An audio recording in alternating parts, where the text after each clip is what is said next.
আসসালামু আলাইকুম সবাইকে। কেমন আছো তোমরা সবাই? 10 মিনিট স্কুলের পক্ষ থেকে সবাইকে স্বাগতম জানাচ্ছি। আমি চৌধুরী মোহাম্মদ রেজাউল করিম। আমি চলে আসলাম আজকে BCS English question bank analysis and solution পর্বের ৫ম লেকচার নিয়ে এবং আজকে আমরা ১৪তম বিসিএস এর যে ইংলিশ প্রিলিমিনারি কোয়েশ্চেন পার্টটা ছিল সেটি নিয়ে আলোচনা করব। সো আমরা শুরু করে দিতে পারি আমাদের আলোচনাটা। তো যখনই আমরা এই ইংলিশের প্রিলিমিনারি কোশ্চেনটা দেখতে যাব, স্পেশালি বিসিএস এর যে প্রিলিমিনারি কোশ্চেন, সেখানে কিন্তু আমরা দুইটা পার্ট পাই। একটা হচ্ছে আমাদের বেসিক গ্রামার পার্টটা, আর একটা হচ্ছে আমাদের লিটারেচার পার্টটা। সো লিটারেচার পার্টটাতে যদি আমাদেরকে ভালো করতে হয়, তবে আমাদেরকে অবশ্যই লিটারেচার, যেটা ইংলিশ লিটারেচার, সেটা সম্পর্কে আমাদেরকে জানতে হবে, এর এইজ গুলো, পিরিয়ডস গুলো, দেন পোয়েটস বা নোভেলিস্ট বা ড্রামাটিস্ট যারা আছে তাদের নামগুলো, তাদের সম্পর্কে একটা সংক্ষিপ্ত বর্ণনা আমাদেরকে জানতে হবে। যারা যারা প্রমিনেন্ট রাইটার ছিলেন তাদের সম্পর্কে জানতে হবে, তাদের যে লিটারারি ক্রিয়েশন গুলো ছিল সেগুলো আমাদেরকে জানতে হবে। তবেই কিন্তু আমরা লিটারেচার পার্টগুলোতে মোটামুটি নির্ভুল উত্তর করতে পারি, এমন একটা পজিশনে যেতে পারবো। সো আমাদের এই ক্লাসটার উদ্দেশ্য হচ্ছে আমরা আলটিমেটলি এই সলভিংটার মাধ্যমে বা এই সলভ ক্লাসটার মাধ্যমে আমরা অন্যান্য যে প্রতিযোগিতামূলক পরীক্ষাগুলো আছে সেখানে যাতে আমরা খুব সুন্দর করে আমরা যেন এই অ্যান্সার গুলো করতে পারি, বা এই ধাঁচের কোশ্চেন গুলো আসলে যেন আমরা একদম ছটফট অ্যান্সার করতে পারি, সেটাই হচ্ছে আমাদের মূল লক্ষ্য। তাহলে আমরা শুরু করে দিতে পারি। আমাদের প্রথম যেই কোশ্চেনটা আছে আমরা দেখতে পাচ্ছি স্ক্রিনে, you should show good manners in the company of young ladies or young ladies. So এই ক্ষেত্রে আমরা একটু দেখতে পাচ্ছি যে show good manners, এখানে কিন্তু একটা আন্ডারলাইন করা আছে। আচ্ছা, which is the appropriate phrase for the underlined expression above? যখন আমরা একটা সেন্টেন্স লিখি তখন কিন্তু আমরা একটা সেন্টেন্সে বিভিন্ন ধরনের শব্দ ব্যবহার করে থাকি। সো এখানে যে শো গুড ম্যানার্স আছে, এটাও একটা আমরা দেখতে পাচ্ছি সেন্টেন্সের অংশ, এবং আলটিমেটলি এই যে অংশটুকু, এটা নিচের যে অপশনগুলো আছে এর কোন অপশনটাকে একদম হুবহু আমরা বলতে পারি যে এটার সাথে মিলে যায়, সেটা আমাদেরকে বের করতে বলেছে। তো আমরা একটু খেয়াল করি। প্রথমটা হচ্ছে বিহেভ জেন্টলি, দ্বিতীয়টা হচ্ছে practice manners, behave yourself, do not talk rudely. তাহলে আমরা একটা জিনিস খেয়াল করতে পারছি যে এখানে কিন্তু যে do not talk rudely, that does mean যে একদম রূঢ়ভাবে কারোর সাথে আচরণ করো না বা খারাপ আচরণ করো না কারোর সাথে। প্র্যাকটিস ম্যানার্স মানে হচ্ছে ভালো কিছু প্রথা, যেগুলো হচ্ছে নীতিতে পড়ে, ভালো কিছু বোঝায়, সেই সব প্র্যাকটিস করা বা সেই সবগুলোকে যেন আমাদের আমাদের আচরণ বিধির সাথে আমরা মেলাতে পারি, সেই ধরনের একটা ব্যাপার এখানে তুলে ধরা হয়েছে প্র্যাকটিস ম্যানার্স দিয়ে। দেন বিহেভ ইয়োরসেলফ, আমরা প্রায় সময় কিন্তু কথোপকথনের সময় আমরা বলে থাকি আমাদের বন্ধুদেরকে যে প্লিজ বিহেভ ইয়োরসেলফ। তার মানে হচ্ছে কি? তার মানে হচ্ছে যে বলতেছে যে প্লিজ নিজেকে একটু সংযত করো। আর এটা হচ্ছে বিহেভ জেন্টলি, তার মানে হচ্ছে কি একদম ভদ্রচিত যে ব্যবহারটা আছে সেই রকম একটা ব্যবহার। তাহলে এইখানে যেহেতু শো গুড ম্যানার্স কে কি দ্বারা আমরা এখানে সাবস্টিটিউট করতে পারি, কোন ফ্রেজটা দ্বারা? সো আমরা নিঃসন্দেহে বলবো আমাদের অ্যান্সারটা হচ্ছে এই, সেটা হচ্ছে behave gently. That means show good manners, তার মানে you should show good manners in the company of young ladies. অর্থাৎ বন্ধু বান্ধব আমরা মেলামেশা করি, সেখানে আমাদের জেন্ডার হিসেবে মেল থাকতে পারে, ফিমেইলরাও থাকতে পারে। সো একটা অ্যাডভাইস দেয়া আছে এখানে যে আমাদের উচিত যখন আমাদের সাথে আমাদের যে মেয়ে বন্ধুরা থাকে, তো সেই ক্ষেত্রে আমাদেরকে অবশ্যই এমন বিহেভিয়ার করা উচিত যেটা অ্যাপ্রোপ্রিয়েট।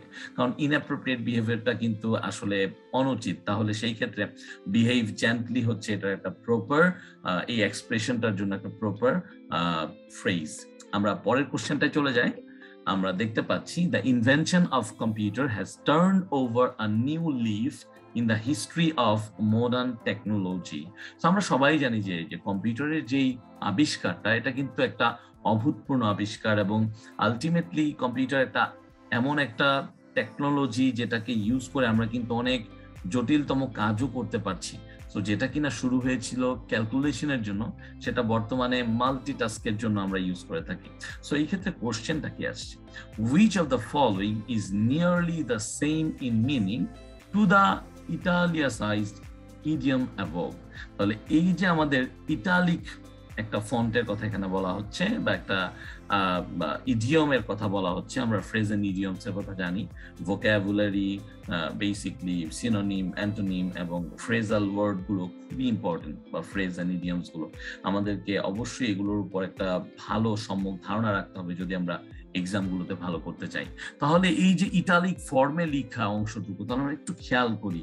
আমি এই যে অংশটুকুকে যদি আমি এরকম করে দেই তাহলে বুঝতে পারবো যে turn over a new leaf, এই অংশটুকু এই ফুল সেন্টেন্সটায় কিন্তু একটা মানে ইটালিক একটা ফর্মে লেখা আছে। সো এই ইটালিক ফর্মে লেখা ইডিয়মটার মিনিংটা কি, এই চারটা অপশন থেকে আমাদের বের করতে হবে। আমরা একটু দেখি অপশনগুলো কি আছে। Created a new history, began a new civilization, opened a new chapter, created a sensation. Obviously, computer কিন্তু একটা sensation তৈরি করেছিল, but turned over a new leaf, that doesn't mean created a sensation. Same আমরা বলতে পারি যে began a new civilization, নতুন সভ্যতা কিন্তু আসলে শুরু করেনি। ঠিক আছে, টেকনোলজি আমাদেরকে মানুষ হিসেবে আরো বেশি আমরা বলতে পারি যে ধারালো হিসেবে প্রতিফলিত করেছে, কারণ কম্পিউটার আবিষ্কারটাও ছিল একটা বেশ জ্ঞান গর্ভর ব্যাপার। সো সেই ক্ষেত্রে আমরা বলতে পারতাম, কিন্তু ultimately turn over a new leaf in the history, তার মানে হচ্ছে আমাদের যে ইতিহাসের পাতায় একটা নতুন অধ্যায় যোগ করা হয়েছে। So began a new civilization appropriate হয় না। আমরা দেখতে পাচ্ছি created a new history, yes it is a part of history, but turn over a new leaf কখনোই এটার সাথে সামঞ্জস্যপূর্ণ হবে না। সো আমাদের অ্যান্সারটা হবে obviously C, open a new chapter. তার মানে এই যে কম্পিউটারের আবিষ্কারটা, the invention of computer has turned over a new leaf, তার মানে একটা open a new chapter in the history of modern. এটা কিন্তু এখন শুধুমাত্র উন্নতির দিকেই যাচ্ছে। ওকে, কোশ্চেনটা চলে আসি। Trying unitedly we were able to have our project approved against strong oppositions. Which of the following says nearly the same as against? আচ্ছা, আমরা জানি যে against হচ্ছে একটা preposition, এবং এখানে আমরা দেখতে পাচ্ছি একটা স্ট্রং অপোজিশনের কথা বলা হচ্ছে, অর্থাৎ শক্তিশালী কোন একটা প্রতিপক্ষ, তাদের বিরুদ্ধে against শব্দটা। সো আমাদেরকে বলা হয়েছে যে which of the following, অর্থাৎ এই যে নিচের চারটা আছে option, which of the following says nearly the same against above, অর্থাৎ against বোঝানোর জন্য আমরা কোনটা ইউজ করতে পারি খেয়াল করি। in the wake of, in the guise of, in the plea of, and in the teeth of. So ultimately বিরুদ্ধে যখন বলতেছি তার মানে আমাদের চিন্তা করতে হবে। সো আমরা যখন চিন্তা করি যে ইন দ্য ওয়েক অফ, এটার মানে কি হতে পারে? সো বেসিকলি এটা হচ্ছে কারো সাধারণত খপ্পরে পড়া, বা আলটিমেটলি আমরা বলতে পারতেছি যে পেছন পেছন কিছু একটা চলে আসতেছে in the ওয়েক of. So in the guys of হচ্ছে কারো বেশ ধরে, এরকম কোন একটা ব্যাপার। আমরা ব্লেজিং ইন ডিসগাইজ একটা ইডিয়ামস পড়ে থাকি, তো ওইরকম একটা ব্যাপার যে ইন দ্য গাইজ অফ, কোনো কিছুর আড়ালে যদি কেউ আসে। ইন দ্য প্লিয়া অফ, এটা একটা বেশ মজার ঘটনা যে ইন দ্য প্লিয়া অফ হচ্ছে কিছুটা অজুহাত বা কৈফিয়ত, এমন একটা ব্যাপার। তাহলে আমরা খেয়াল করে দেখতেই পাচ্ছি যে আলটিমেটলি এখানে বাকি থাকে হচ্ছে in the teeth of, and অ্যান্সারটা মানে হচ্ছে এগেইনস্টটাকে এই ইন দ্য টিথ অফ মানে কোনো কিছুর বিরুদ্ধে, বা কোনো কিছুর আমরা বলতে পারছি যে আলটিমেটলি কোনো একটা উত্তেজনাকর ঘটনা ঘটতেছে, এটার বিরুদ্ধে কিছু বোঝানোর জন্য আমরা যেটা ইউজ করি সেটাই হচ্ছে ইন দ্য টিথ অফ। তো প্রবল শক্তির বিরুদ্ধে আমরা যদি লিখে দিই এইভাবে যে প্রবল শক্তির বিরুদ্ধে, তাহলে কিন্তু এই অ্যান্সারটা আমরা পেয়ে যেতে পারি। সো বেসিকলি আমাদেরকে বুঝতে হতো যে আলটিমেটলি এগেইনস্টটা কি জন্য ইউজ করতেছি আমরা, এবং কোন পার্টিকুলার ওয়ার্ড সেটটা বা এই ফ্রেজটা এটাকে সামহাও সাবস্টিটিউট করতে পারে, এটা হচ্ছে এই ইন দ্য টিথ অফ। তাহলে আমরা একটু চিন্তা করি যে trying unitedly we are able to have our project approved in the teeth of strong অপোজিশনস। তার মানে হচ্ছে যেহেতু আমরা ট্রাইং ইউনাইটেড দিয়ে আমরা হচ্ছে কি করেছি, আমরা হচ্ছে একদম সবাই একত্রিত হয়ে আমরা চেষ্টা করেছি, উই আর এবল টু, আমরা পেরেছিলাম to have our project approved, অর্থাৎ প্রজেক্ট অ্যাপ্রুভাল হয়তো নিতে হতো, সেটা আমরা নিতে পেরেছিলাম against strong oppositions or in the teeth of strong oppositions, অর্থাৎ আমাদের সাথে সাথে আরো অনেক আমাদের প্রতিপক্ষ ছিল, শক্তিশালী প্রতিপক্ষ, তাদেরকে হারিয়ে আমরা আলটিমেটলি এই প্রজেক্ট অ্যাপ্রুভালটা পেয়ে গিয়েছিলাম। সো আমরা একটু খেয়াল করবো যে অনেক সময় বাংলাটা বুঝে পড়তে পারলে আমাদের জন্য আরো বেটার হয়, আমরা আরো ইজিলি অ্যান্সার করতে পারি। আর তাছাড়াও আমরা যদি একটু খেয়াল করি যে আমাদের ইংলিশ টু ইংলিশ মিনিংটা যদি একটু ক্লিয়ার থাকে, তাহলে কিন্তু আমরা ইজিলি অ্যান্সার করতে পারি। আমরা পরের কোশ্চেনটায় চলে যাব। পরের কোশ্চেনটা হচ্ছে, not many people can commit such a heinous crime in cold blood. What does the italicised idiom above mean? এই যে আমাদের ইটালিসাইজড ইডিয়ম, তার মানে ইটালিক হরফে লেখা, হ্যাঁ, ইটালিক হরফে লেখা যে ইডিয়ম, অক্ষরে লেখা, আমরা আবারও যদি একটু খেয়াল করি যে কোল্ড ব্লাড, এটা একটু বাঁকানো। আচ্ছা, ইটালিক ফর্মটা কি? সো অ্যাকচুয়ালি ইটালিক ফর্মটা হচ্ছে এরকম যে একটু বাঁকানো থাকে, একটু বাঁকানো থাকে। তো আমরা একটু খেয়াল করতে পারছি যে এই পুরো ফন্টগুলোর সাথে এই ফন্টটা কিন্তু একটু ভিন্নতা প্রকাশ করছে। সো আলটিমেটলি এটাই হচ্ছে আমাদের সেই ইটালিক ফন্টটা। তাহলে এখানে বলেছে যে এই আলটিমেটলি কোল্ড ব্লাড বলতে আমরা কি বুঝি? তো এই যে কোল্ড ব্লাড বলতে আমরা কি বুঝি, সেখানে একটু অপশন গুলো দেখি। In cool brain and calculated thought, so patiently and thoughtfully, so impatiently and thoughtlessly, stirred by sudden emotion. আচ্ছা, আমরা যদি পিছন থেকে একটু খেয়াল করি, stirred by sudden emotion মানে হয়তো আমার হঠাৎ করে কোনো কিছুর জন্য বা কোনো কারণে আমাদের মনটা খুব খারাপ হয়ে গেছে, তো সেই সময় আমরা যে ডিসিশন গুলো নেই সেটাকে আমরা এটা দ্বারা প্রকাশ করতে পারি। কিন্তু কোল্ড ব্লাড কিন্তু মোটেও এটাকে বোঝাচ্ছে না, কারণ কোল্ড ব্লাড মানে হচ্ছে একদম ঠান্ডা মাথায়, একদম ধীরস্থির ভাবে চিন্তা ভাবনা করে। আচ্ছা, এই অপশনটা বা সো ইম্পেশেন্টলি অ্যান্ড থটলেসলি, থটলেসলি মানে কোনো চিন্তা ভাবনা না করে এবং খুবই অধৈর্য হয়ে, সো এটাও আমাদের অপশন না। সো পেশেন্টলি অ্যান্ড থটফুলি তার মানে খুব ধৈর্যের সাথে এবং খুব চিন্তা ভাবনা করে। সো কোল্ড ব্লাডটা হয়তো বা কাছাকাছি এই ফ্রেজটার সাথে যেতে পারতো, কিন্তু আমাদের মোস্ট যে অ্যাপ্রোপ্রিয়েট ফ্রেজটা আছে সেটা হচ্ছে in cool brain and calculated thought. অর্থাৎ যখন কেউ একটা ক্রাইম করে বা যখন কেউ একটা কাজ সম্পন্ন করে কোল্ড ব্লাডেড হেডে, তখন আমরা বলে থাকি যে he is doing it in cool brain and calculated thought. একদম হিসাব করে বুঝে শুনে সে হচ্ছে পদক্ষেপগুলি নেয় এবং খুবই ঠান্ডা মাথায় কাজগুলো করে। So not many people can commit such a heinous crime, খুবই মারাত্মক খারাপ একটা ক্রাইমের কথা এখানে বলা হচ্ছে, যে এই ধরনের জিনিস সবাই করতে পারে না, ঠিক আছে, এবং এইভাবে ঠান্ডা মাথায়, তাও in cool brain and calculated thought. আমাদের পরের কোশ্চেনটা হচ্ছে, the condition of most slum dwellers. আমরা খেয়াল করি যে স্লাম ডোয়েলার্স হচ্ছে আমাদের যে আমরা বলি যে বস্তিবাসী যারা আছে তাদেরকে বোঝাচ্ছি, বস্তিতে যারা বসবাস করে। Is so miserable that it cannot be described in words. তাহলে আমরা একটু লাইনটা বুঝে নিলাম। আমরা কিন্তু দেখছি একটা প্যাটার্ন যে একটা করে সেন্টেন্স আসতেছে এবং এই সেন্টেন্সের কিছু স্পেশাল ওয়ার্ডস একত্রিত করে বা ফ্রেজ গুলোকে জানতে চাচ্ছি যেটার মিনিংটা কি, বা এই ধরনের শব্দগুলো বা শব্দগুচ্ছগুলো কোন ফ্রেজটার সাথে বেশি সামঞ্জস্যপূর্ণ। তাহলে এইটাও কিন্তু প্রায় একই ধরনের। তাহলে একটু খেয়াল করি, which is the best phrase of the underlined expression above? Underline মানে নিচে দাগ দেওয়া, expression above। তো একটু খেয়াল করি, the condition of most slum dwellers is so miserable that it cannot be described in words। অর্থাৎ বেশিরভাগ বস্তিতে বসবাসকারী লোকজনদের অবস্থা এতটাই খারাপ যে এটাকে আমরা ভাষায় প্রকাশ করতে পারবো না। সো এটাকে আমরা কি বোঝাবো? Beggars description, cuts of the quick boils down to his keeps open house। So এটার অ্যান্সার হচ্ছে বেগার্স ডেসক্রিপশন। সো আমরা কিন্তু একটা জিনিস খেয়াল করতে পারি, আমরা যদি এই ইডিয়মস এন্ড ফ্রেজ গুলো আমরা যদি একটু পড়ে নিতে পারি, তাহলে কিন্তু আমরা ইজিলি এই ধরনের যেই কোশ্চেন গুলো আছে আমরা কিন্তু 100% নিশ্চিত হয়ে উত্তর দিতে পারবো। এইখানে আমরা বুঝতে পারছি একটা দুর্দশার কথা বলতেছে। বেগার্স ডেসক্রিপশন মানেই হচ্ছে কোনো কিছুর দুর্দশাকে বোঝানো, অর্থাৎ এই পার্টিকুলার ফ্রেজটার কাজই হচ্ছে একটা দুর্দশা, একটা প্লাইট, এমন একটা সিচুয়েশন যে সিচুয়েশনটা ভালো না, এমন কিছুকে বোঝানো। আমরা পরের কোশ্চেনটা চলে যাই। A speech full of too many words is. অর্থাৎ আমরা কি করি, আমরা কথা বলি, আমরা ভাষণ দিতে পছন্দ করি। সো এই যে কথা বলি বা ভাষণ দিতে পছন্দ করি, এই ক্ষেত্রে একটা জিনিস এখানে বলা হয়েছে, কি বলা হয়েছে? এখানে বলা হয়েছে a speech full of too many words, তার মানে একটা স্পিচের কথা বলা হলো। দ্যাট মিনস আমরা একটা ভাষণ ছোটখাটো ধরে নেই বা কেউ কিছু একটা বলছে এবং সেটা হচ্ছে টু মেনি ওয়ার্ডস, তার মানে অনেক অনেক শব্দ যেখানে আছে বা অনেক সেন্টেন্স যেখানে ইউজ করা হচ্ছে সেটাকে কি বলি?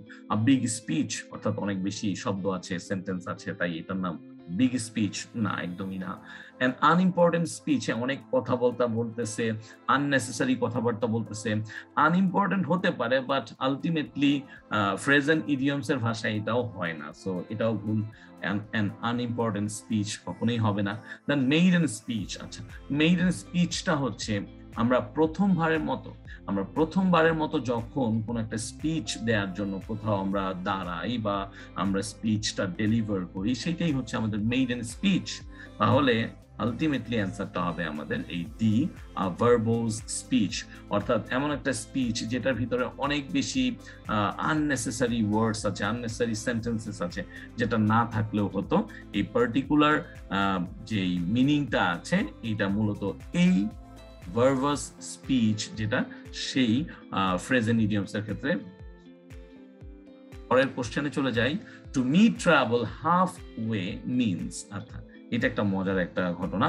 Two meet travel half way means, অর্থাৎ আমরা কোথাও যাচ্ছি, আমরা ধরতে পারি এই গন্তব্য থেকে আমরা এই গন্তব্যে যাচ্ছি, এখন এরকম যেতে যেতে মাঝখানে এসে আমরা একটা প্রবলেমে পড়ে গেলাম, এখানে আমাদের একটা প্রবলেম ফেস করতে হলো। So to meet travel half way means, আমাদের এখানে কিছু অপশন দেওয়া আছে।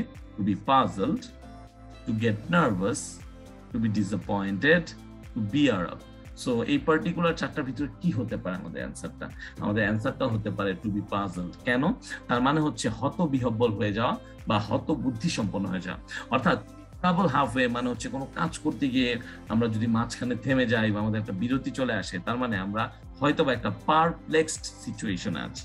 আমরা এটাকে এই ওয়ার্ডটা দিয়েও কিন্তু ব্যাখ্যা করতে পারি, পারপ্লেক্স অথবা পারপ্লেক্সড যদি বলি, টু বি পারপ্লেক্সড সেটা আমরা বলবো। সো এই যে পারপ্লেক্স অর্থাৎ এমন একটা সিচুয়েশন যেখানে কিন্তু আমরা নিজেদেরকে কি পাচ্ছি, নিজেদেরকে এমন একটা অবস্থায় পাচ্ছি যে এই অবস্থাটা আসলে আমরা নিজেদেরকে কি করতে চাই না, আমরা দেখতে চাই না। So that is it, to be puzzle, that means to meet travel half way.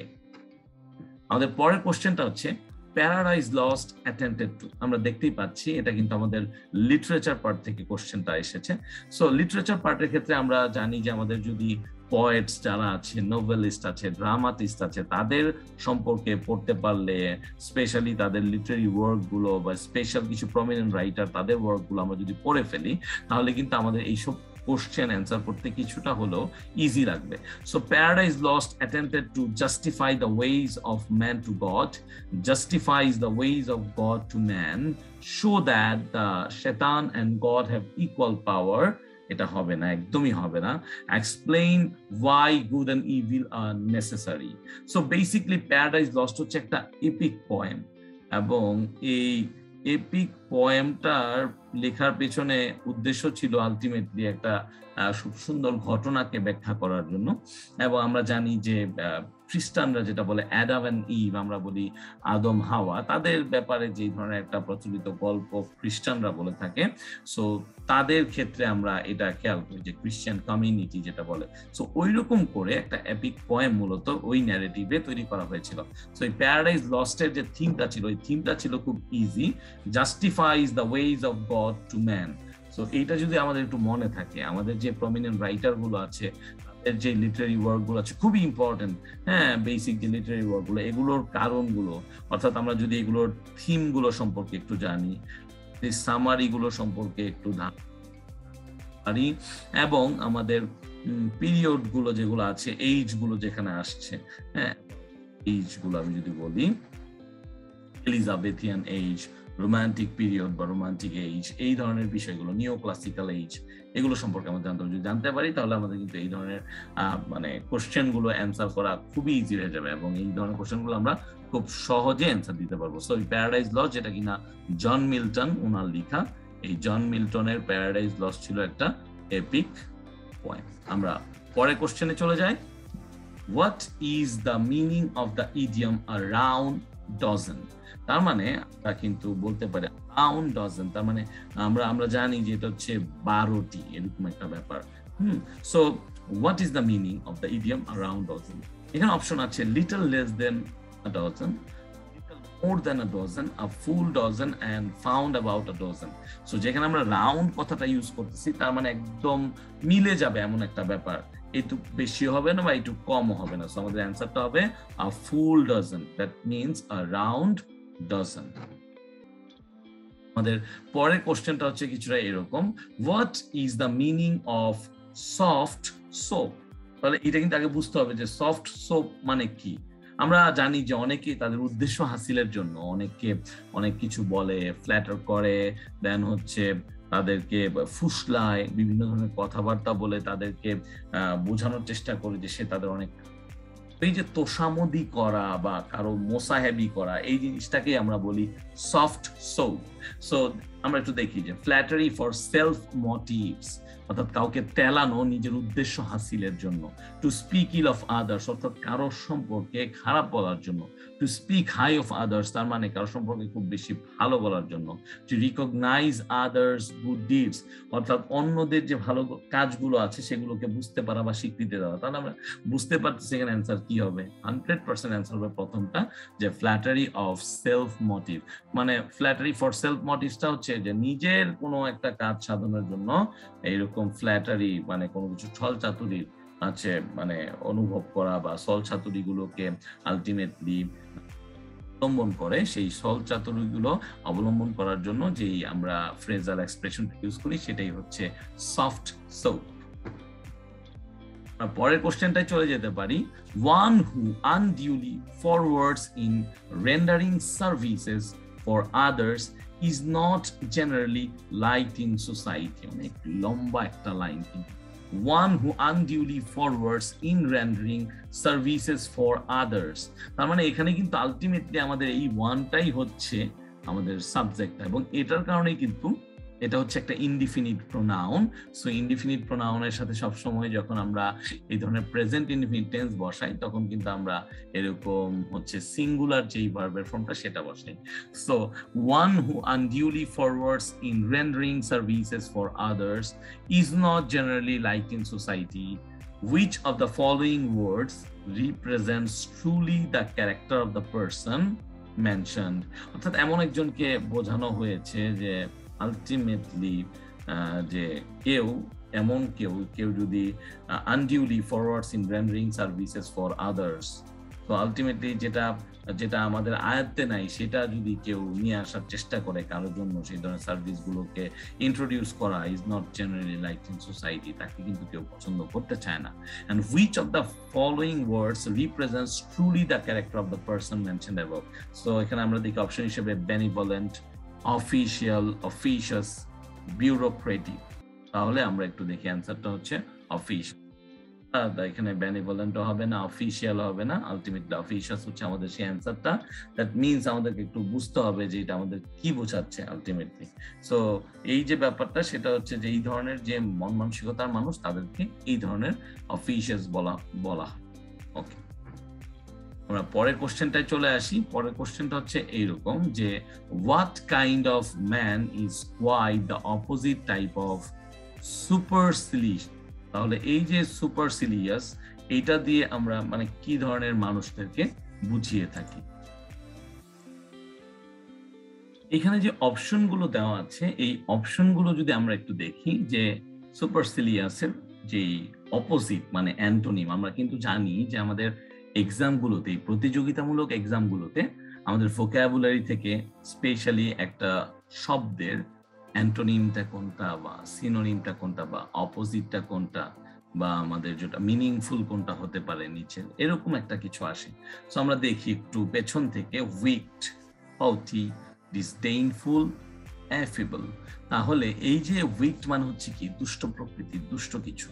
So সুপারসিলিয়াস যে অর্থটা সেটা হচ্ছে একটু বিধ্বংসী কোনো কিছুকে বোঝাচ্ছে, এরকম একটা ব্যাপার দাঁড়ায়, একটু বিদ্বেষপূর্ণ ব্যাপার। তো সেই ক্ষেত্রে এই উইকড বা দুষ্ট এটা হতেই পারে না। হাউটি মানে হচ্ছে অহংকারী, সো এটা কাছাকাছি হয়ে যায়, সেটা কখনো অপোজিট হবে না। ডিসডেইনফুল মানে হচ্ছে অবমাননা করা বা এরকম একটা কন্ডিশন যেখানে কেউ পরিতৃপ্ত না, কষ্ট পাচ্ছে, ঘৃণা করতেছে এরকম। আর অ্যাফেবল মানে হচ্ছে কিছুটা ফ্রেন্ডলি একটা বিহেভিয়ার। আমাদের এখানে এখানে অ্যান্সারটা হবে বেসিকলি অ্যাফেবল, যেটাকে আমরা বলতে পারি কিছুটা ফ্রেন্ডলি যে বিহেভিয়ার আছে সেটার সাথে তুলনা করতে। Ultimately আমরা দেখতে পাচ্ছি what kind of man is quite the opposite type of supercilious. He is affable, that means he is much friendly. Okay, so এটা হচ্ছে আমাদের অ্যান্সার। আমরা পরের কোশ্চেনে চলে যাই। How many eggs have your hands dash this month, which of the following words best completes the above sentence. এই ক্ষেত্রে একটা জিনিস বলবো, এই যে আমাদের ইন্টারোগেশনটা বা ইন্টারোগেটিভ আমাদের মার্কটা, এইখানে একটা জিনিস খেয়াল রাখতে হবে, তার আগে হ্যাভ আছে। যেহেতু হ্যাভ আছে, সো আলটিমেটলি এখানে কি বসাবো, ভার্বের পার্টিসিপল। সো এই সূক্ষ্ম ধারণাটা আমাদের থাকলে এটা নিয়ে আর কোনো টেনশন নেই। So how many eggs have your hands dash this month, which of the following words best completes the above sentence? এই যে উপরের সেন্টেন্সটা আছে, এখানে নিচে কিছু অপশন দেওয়া আছে, লেইন, লেইড, লেই, লাইড। সো বেসিক্যালি লাইড হচ্ছে কোনো কিছুকে মিথ্যা বলা, মিথ্যা করা, এরকম, এটাও V3 ফর্মে আছে। দেন লে মানে হচ্ছে আমরা যেটা লাই মানে শয়ন করা বোঝাই, সেইটার হচ্ছে V2 হচ্ছে আমাদের লে। আর আলটিমেটলি এটার V3 বা পাস্ট পার্টিসিপল হচ্ছে লেইন। তো এই ক্ষেত্রে আমরা একটু দেখি যে এইক্স এর কথা বলছে, তার মানে ডিম পাড়ার কথা বলেছে যে মুরগিরা আছে। তো সেই ক্ষেত্রে এখানে অ্যান্সারটা হবে laid, বি নাম্বারটা। How many eggs have your hands laid this month? এই হচ্ছে আমাদের অ্যান্সার। আমাদের পরের কোশ্চেনটা হচ্ছে the walls of our house have been painted dash green. The walls of our house have been painted dash green. Which is the correct preposition in the blank above? So এখানে basically আমরা একটু খেয়াল করি যে have been painted green, অর্থাৎ আমাদের ঘরের যে দেয়ালগুলো আছে এগুলোকে সবুজ করে পেইন্ট করা হয়েছে, সবুজ কালি দিয়ে। সো এইখানে কিন্তু আসলে কোনো প্রকার প্রিপোজিশন না ইউজ করাটাই বেটার। অর্থাৎ হ্যাভ বিন পেইন্টেড গ্রিন মানে হচ্ছে আলটিমেটলি যে the walls of our house have been painted green, অর্থাৎ আমাদের যে বাসাটা আছে বা আমাদের যে ঘরটা আছে সেটাকে কি করা হয়েছে, যে সবুজ কোনো একটা রং দ্বারা আমাদের ঘরটাকে রং করা হয়েছে। এটাই হচ্ছে আমাদের পারফেক্ট অ্যান্সার। আমরা পরের কোশ্চেনটা চলে যাই। Can you tell me where dash which of the following is the best clause in the above sentences. অর্থাৎ নিচে এই যে আমাদের আলটিমেটলি একটা গ্যাপ সেন্টেন্স আছে, এটার জন্য একটা ক্লজ আমাদের এখানে বসাতে হবে, এবং কোনটা সবচেয়ে বেশি এখানে সামঞ্জস্যপূর্ণ একটু খেয়াল করি। Does mister Ali alive, mister Ali does alive, mister Ali lives, and ultimately leaves Mr. Ali. So এই যে এখানে আমরা যদি খেয়াল করি যে does Mr. Ali leave, Mr. Ali does leave, Mr. Ali leaves, leaves Mr. Ali। একটা জিনিস খেয়াল রাখতে হবে, যখন আমরা এখানে whereটাকে দেখে ফেলছি, can you tell me where, so সেই ক্ষেত্রে আমরা দেখতে পাচ্ছি এটা একটা ইন্টারোগেটিভ সেন্টেন্স।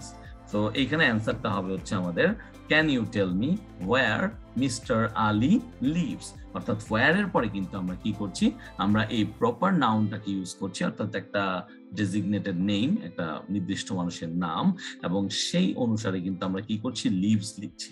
এখানে আমরা খেয়াল করতে পারি যে ডাজ লিভ কথাটা কিছুটা সামঞ্জস্যপূর্ণ হলেও আমরা কিন্তু সেন্টেন্সের এই ধরনের প্যাটার্নের দিকে যাব, এই ধরনের স্ট্রাকচারে যাব।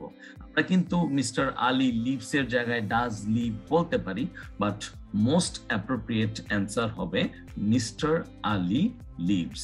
Can you tell me where mister Ali leaves.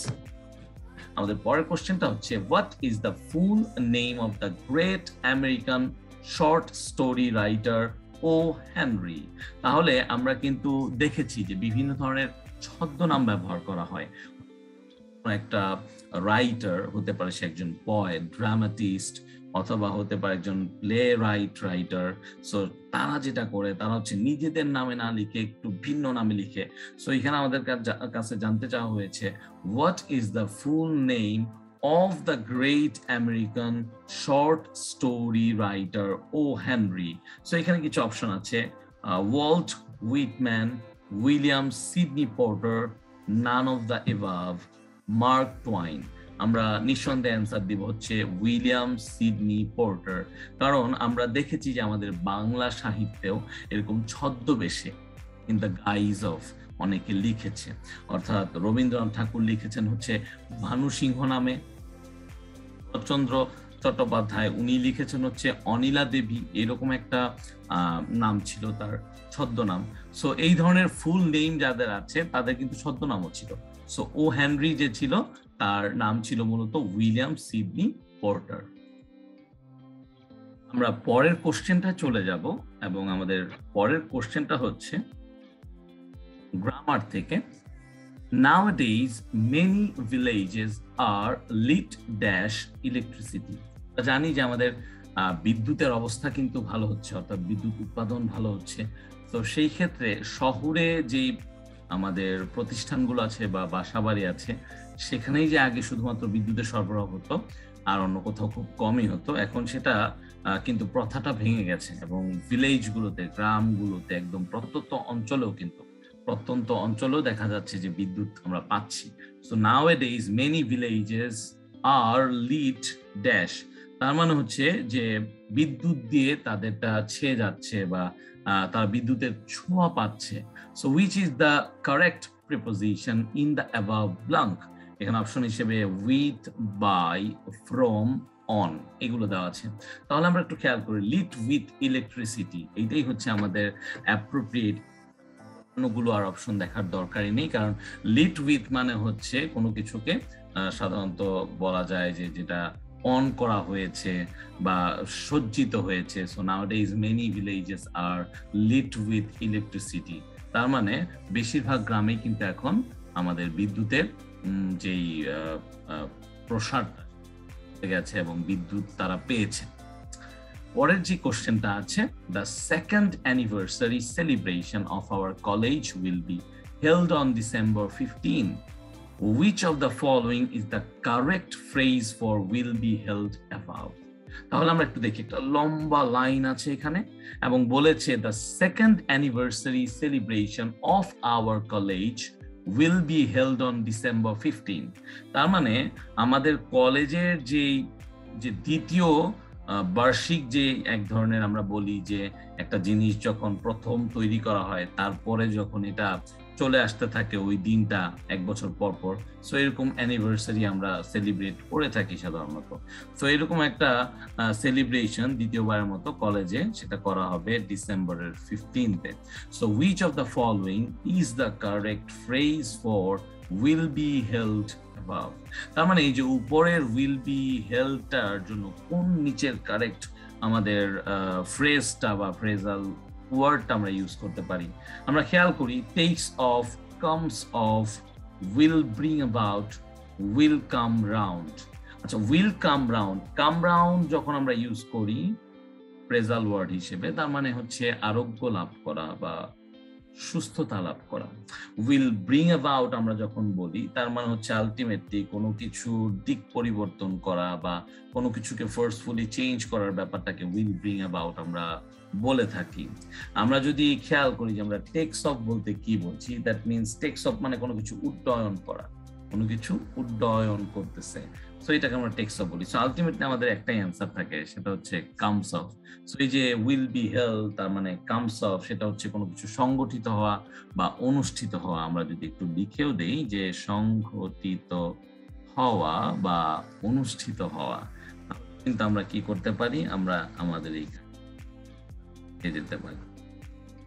তো এই যে উইল বি হেল্ড মানে সংগঠিত হওয়া বা হবে 15 ডিসেম্বরে, সো এটা মানে হচ্ছে কামস অফ। সো এই ফ্রেজাল যে ওয়ার্ড গুলো আছে এগুলো খুবই গুরুত্বপূর্ণ, আমাদেরকে ফ্রেজ এন্ড ইডিয়মস গুলো খুব ভালো করে জানতে হবে এবং এগুলো থেকে প্রায় সময় কোশ্চেন আছে বিভিন্ন ধরনের প্রতিযোগিতামূলক পরীক্ষায়। আমাদের এখানে একটা ফ্রেজাল ওয়ার্ড দেওয়া আছে ডগ ডেইজ মিনস। তো ডগ ডেইজ হচ্ছে একটা স্পেশাল ইংলিশের ব্যবহৃত একটা ফ্রেজাল ওয়ার্ড বা ফ্রেজাল এক্সপ্রেশন। এটার মানেটা কি জানতে চাওয়া হয়েছে। A period of being carefree, তার মানে এমন একটা সময় যেখানে কোনো কিছুর পাত্তা দিই না, তোয়াক্কা করি না, এমন একটা ব্যাপার। A period of having youthful feelings, অর্থাৎ একটা এমন কিছু ভাবনা চিন্তা যেটা হচ্ছে আমরা যখন খুব ইয়াং থাকি যে চিন্তা ভাবনাটা করি সেরকম একটা সময়ের কথা বলা হয়েছে। পিরিয়ড অফ মিসফরচুন অর্থাৎ দুঃখ দুর্দশার একটা সময়ের কথা বলা হয়েছে। মিজারেবল লাইফ কন্ডিশন যাদের তাদেরকে বোঝানো হয়েছে হয়তো। আর একটা হচ্ছে হট ওয়েদার। সো নিঃসন্দেহে ডগ ডেইজ মানে হচ্ছে উষ্ণতম দিন বা উষ্ণতম সময়। সো সেই ক্ষেত্রে অ্যান্সারটা হবে হট ওয়েদার, ডি নাম্বারটা, অর্থাৎ একদম খুবই মানে ভ্যাপসা গরম পড়েছে বা গরম কোনো দিন। সো এই ডগ ডেইজ প্রায় সময় এক্সামে চলে আসে। তো ডগ ডেইজ মানে হচ্ছে হট ওয়েদার। আমাদের লাস্ট যে কোশ্চেনটা আছে সেটা হচ্ছে people who assume that no evil can befall them are foolishly dash। আমরা বুঝতে পারছি এই ড্যাশে আমাদের হচ্ছে নিচের যে চারটা অপশন আছে তাদের কথা আমাদেরকে বলতে হবে সঠিকটা। So people who assume that, যারা চিন্তা করে, মানুষজন যারা নিজেদেরকে চিন্তা করে দ্যাট নো এভিল ক্যান বিফল দেম, অর্থাৎ কোনো শক্তি বা কোনো অপশক্তি তাদেরকে কি করতে পারবে না, তাদেরকে হচ্ছে আলটিমেটলি হয়তো তারা কোনো একটা গদিতে আছে বা সিংহাসনে আছে বা তারা কোনো খুব ভালো পজিশনে আছে, সেখান থেকে তাদেরকে নামাতে পারবে না। সো আর ফুলিশলি ড্যাশ, মানে ওই ধরনের মানুষদেরকে বলা হয়েছে কিন্তু পিপল হু অ্যাজিউম দ্যাট, যারা এই ধরনের একটা অ্যাজাম্পশন রাখে যে কোনো ইভিল, কোনো বাজে জিনিস তাদেরকে হারাতে পারবে না, এই ধরনের এক্সাম্পশন যারা রাখে, এই অ্যাজাম্পশন গুলোর কারণে আমরা বলতেছি এই পিপলদেরকে বলা হয় কি, তাদেরকে কি আর্ডেন্ট বলা হবে, তাদেরকে কি কমপ্লেসেন্ট বলা হবে, তাদেরকে কি কনফিডেন্ট বলা হবে, নাকি অ্যাপ্রিহেন্সিভ বলা হবে। তো এই যে চারটা ওয়ার্ড এখানে আছে যে অ্যাপ্রিহেন্সিভ, কনফিডেন্ট, কমপ্লেসেন্ট, তারা আমাদেরকে বুঝতে হবে যে অ্যাপ্রিহেন্সিভ ওয়ার্ডটা আমরা কেন ইউজ করি। আমরা অ্যাপ্রিহেন্সিভটা এর জন্য ইউজ করি যে উৎকণ্ঠিত কোনো কারণে, অর্থাৎ সে চিন্তিত আছে। কনফিডেন্ট মানে অনেক বেশি কনফিডেন্স শো করতেছে, যে অর্থাৎ যার ভিতরে অনেক অদম্য শক্তি আছে, সে জানে সে সবকিছু করতে পারে। সো এখানে কনফিডেন্ট আমরা হয়তো বসাতে পারতাম, কিন্তু কনফিডেন্টার অর্থগত যে ব্যাপারটা একটা সেন্টেন্সে, এটা এতটাও ইম্পর্টেন্ট না। তারপরে দেখি কমপ্লেসেন্ট, এটা একটা গুরুত্বপূর্ণ জিনিস, এটাকে বলা হয় আত্মতুষ্টি। সো আলটিমেটলি যারা চিন্তা করে যে কেউ তাদেরকে হারাতে পারবে না, তাদের অবস্থান থেকে সরাতে পারবে না, তারা কিন্তু একটা আত্মতুষ্টিতে ভোগে। সো আমরা এই ওয়ার্ডটা চিন্তা করতে পারি। আরেকটা ওয়ার্ড আছে আর্ডেন্ট, মানে হচ্ছে অতিশয় উৎসাহী বা অনেক আকুল বা যার ভিতরে উৎসাহ আছে। তো আমি কিন্তু দেখতে পাচ্ছি যে এখানে যে চারটা শব্দ আমরা ব্যাখ্যা করলাম, সেই ক্ষেত্রে সবচেয়ে যে কাছাকাছি উত্তরটা মিলে সেটা হচ্ছে কমপ্লেসেন্ট, অর্থাৎ people who assume that no evil can befall them are foolishly complacent। আমরা যদি একটু ভোকাবুলারির দিকে একটু মনোযোগ দেই, আমাদের ফ্রেজ এন্ড ইডিয়মস গুলো যদি একটু ভালো করে পড়ি, আমাদের প্রিপোজিশন গুলো একটু ভালো করে জানা থাকে, তার সাথে কিছু রাইট ফর্ম অফ ভার্বস এর নিয়ম, তাহলে কিন্তু আমরা চাইলেই গ্রামার পার্ট গুলোতে মোটামুটি একটা ভালো নাম্বার তুলে ফেলতে পারি। তার সাথে যদি আমাদের লিটারেচারের পার্টের যেই আমাদের প্রস্তুতিটা আছে, সেই প্রস্তুতিটা যদি সঠিকভাবে আমরা নিতে পারি, তাহলে কিন্তু আমরা আলটিমেটলি এই ধরনের প্রতিযোগিতামূলক পরীক্ষার যে ইংলিশ পোর্শনটা থাকে, আমরা খুব সহজেই সেটাকে আমরা ট্যাকেল দিতে পারবো এবং সঠিক উত্তর লেখার মাধ্যমে এই পার্টিকুলার অংশে ফুল নাম্বার পাওয়ার একটা আশা রাখতে পারবো। আজকে এই পর্যন্তই, দেখা হবে পরবর্তী কোনো ক্লাসে। ততক্ষণ পর্যন্ত সবাই ভালো থাকুন। আল্লাহ হাফেজ।